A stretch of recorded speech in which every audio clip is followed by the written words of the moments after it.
Welcome back to the Pursuit of Accuracy. I'm Josh. Today we're going to be taking a second closer look at our Lapua Center X and our weighing and sorting to see if that makes a difference. Last time we shot this test at 50 yards and we did notice a little bit of improvement, so we're going to push it back to 100 and we'll see what we get.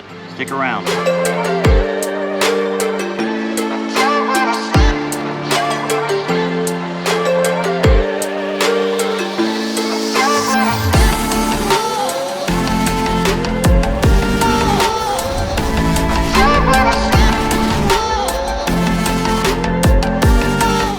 Same as last time, we're shooting Lapua Center X. We'll be using this as a control. This will be straight out of the box. We're going to shoot 4 or 5 shot groups with this, and then we're going to switch over to our weighed and sorted ammo. I did this the same as I did last time. I separated these first by weight, and then from weight I measured rim thickness and separated them again. And here we have all similar weight and rim thickness bullets, so we'll see how it goes. We're pushing it back to 100 today. We're going to see how that works out, see if we can notice a bigger measurable difference with eliminating flyers, or if maybe the 50 yard was just a fluke. Enough jaw jacking about it. Let's get that target out there and we'll get the camera on it and we'll see what we can do. We're going to start with the control ammo, which is basically straight out of the box, Lapua Center X, not sorted, not weighed. And we've got 20 rounds here for our 4 or 5 shot groups. And we'll get straight into it. 100 yards.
First 2 groups down. Too hard to tell from here.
I went. I'm not sure what the unsorted is gonna do, but that doesn't look too bad. I'd say all but one of those are under MOA. So what we're doing now is loading up the sorted and weighed ammo. The unsorted did pretty good, better than I thought. I kind of assumed it would shoot over MOA out at 100, but looked pretty good. I'm pretty sure that's gonna average sub MOA pretty easily.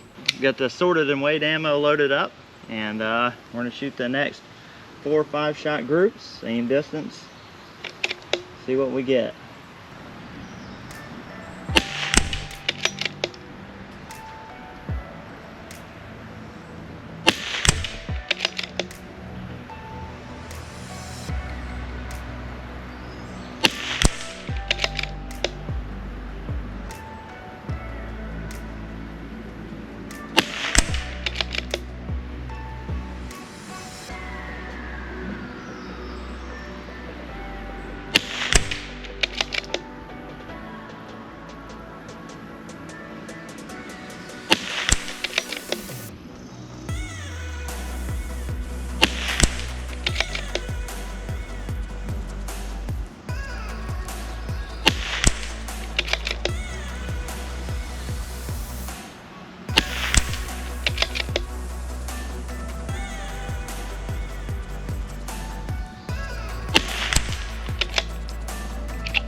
Last two groups.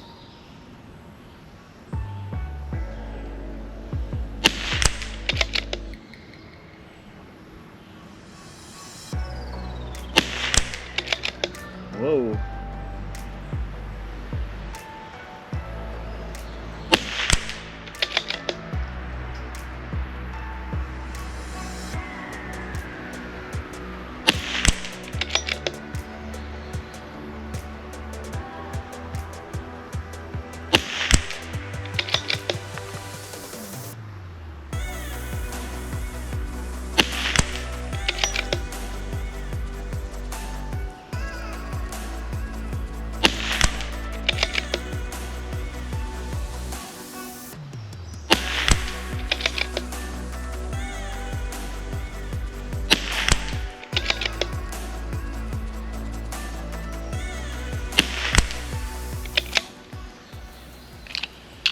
All right, nothing left to do now but go grab that target and we'll see what we got. Okay, so we got the target down there from 100 yards. I'll bring it around, we'll take a closer look at it. All right, so starting out with the unsorted, we shot a .76, a .8, a 1.28, and a .44. That was a killer group at the end, shooting a .82 inch average. Pretty dang good. That really surprised me. Now we're gonna head over to the sorted and weighed. The first group we have here is a .54, then a .9, a 1.58. The wheels really fell off of it there. I'm really not even sure what happened. I felt really good. Just had one go way low and one go way high. Just a powder variance thing, I guess. And .86, which gave us an average of .97, and that is for the sorted and weighed. All right, so you see the groups. It is what it is. We sorted and weighed it exactly like we did when we ran the 50-yard test. The wind conditions really didn't change much throughout the test. And honestly, the groups that did open up, they weren't because of windage. They were really because of elevation. And you can see the wheels fell off pretty hard on the one group on the sorted, and it was like 1.5 inches, and that was all vertical. So at this point, I'm gonna say, you know, sorting and weighing your ammo is probably not worth your time. What a waste of time. I mean, for someone else, that would be an incredible waste of time. By all means, if you like doing it and you see differences in the ammo that you're shooting, I know people do report that they see big differences in cheaper ammo, but we're looking at primarily middle-of-the-road match-grade ammo like Center X. So I would say that the viewpoints are both correct. You know, if you want to sort and weigh your ammo and you're shooting cheaper ammo, it's probably going to help the accuracy quite a bit. If you're shooting match-grade ammo, then you're probably wasting your time. Even though we did the weighing and the sorting of all that, you can see we weren't able to eliminate the flyers that we did get, and actually shot some really astounding groups right out of the box, you know, from the factory stuff without having to mess with it. So maybe take some of that time you were going to spend sorting your Center X and use that to work on your positional shooting or work on your equipment setup, and that may pay bigger dividends for you in the future. As always, guys, I appreciate it, and we'll catch you next time.